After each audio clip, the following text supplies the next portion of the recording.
Dios les bendiga, me alegra dirigirme a ustedes en este momento y compartir unos minutos la palabra de Dios. Dice el Salmo 40, versículo 8, el hacer tu voluntad, Dios mío, me ha agradado y tu ley está en medio de mi corazón. El hacer la voluntad de Dios implica vivir conforme al pensamiento de Dios, conforme al propósito de Dios. Si nos damos cuenta en Génesis capítulo 1, cuando Dios creó al hombre, Dios dice la palabra de Dios que lo creó a imagen y a semejanza suya y que los puso en el huerto del Edén con muchas comodidades a disfrutar de toda la creación de Dios. Les hizo una advertencia: del árbol que está en medio del huerto no coman, porque el día que de él coman van a morir. Sin embargo, nos damos cuenta que Eva sucumbe ante una oferta de la serpiente que con astucia la engaña y come del fruto del árbol prohibido, y luego va donde su esposo Adán y le da a comer, y él también desobedece a Dios. Esta desobediencia tuvo consecuencia, y es que los ha alejado del pensamiento, del propósito de Dios, porque el propósito de Dios era que ellos vivieran eternamente en una comunión con Él, obedeciéndole y disfrutando de sus bendiciones. Desde allí empiezan a preocuparse por lo que piensan los demás y no por lo que piensa Dios.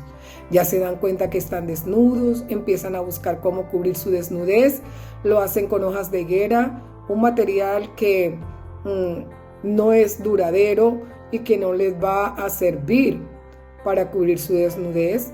Dios les da un material más fuerte, y es la piel de unos animalitos que Él sacrificó para cubrir la desnudez de ellos. Pero mire que el desobedecer les hace entonces esclavos del pensamiento de los demás.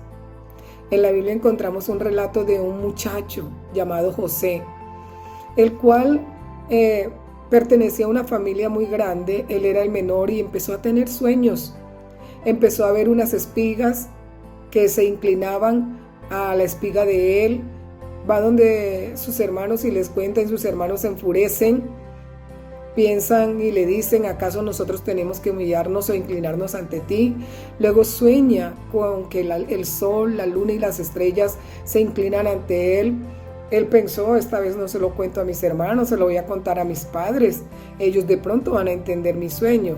Y sus padres también se enojaron. Desde allí empieza a vivir una vida triste, problemática. Sus hermanos lo echan a una cisterna, luego lo venden, fue llevado a la casa de Potifar como sirviente. La esposa de Potifar lo acusa, lo meten a la cárcel.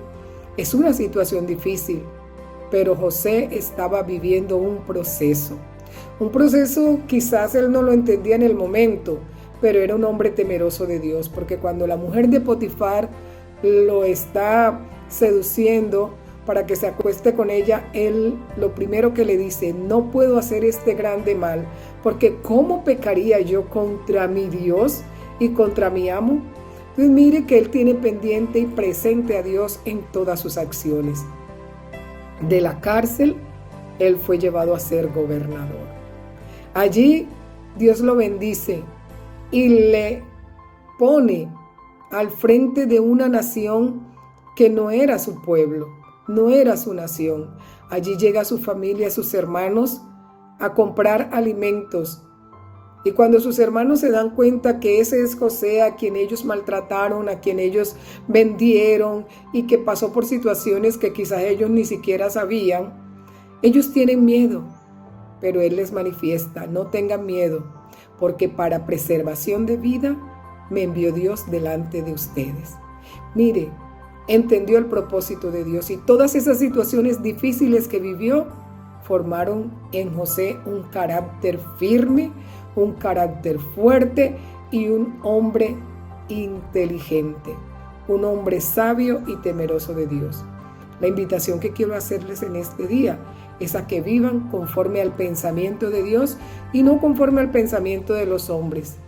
Esta sociedad está inclinada a hacer cosas que no agradan a Dios, y constantemente nos están mirando, nos están criticando, nos están seduciendo o induciendo a hacer las cosas que no agradan a Dios. Pero tú, al igual que José, vive tu proceso. Ten paciencia, teme a Dios, que de allí Dios te sacará y te pondrá en alto. Dice la Biblia, le pondré en alto por cuanto ha conocido mi nombre. Le glorificaré, le saciaré de larga vida y le mostraré mi salvación. Vive conforme al pensamiento de Dios. Dios te bendiga.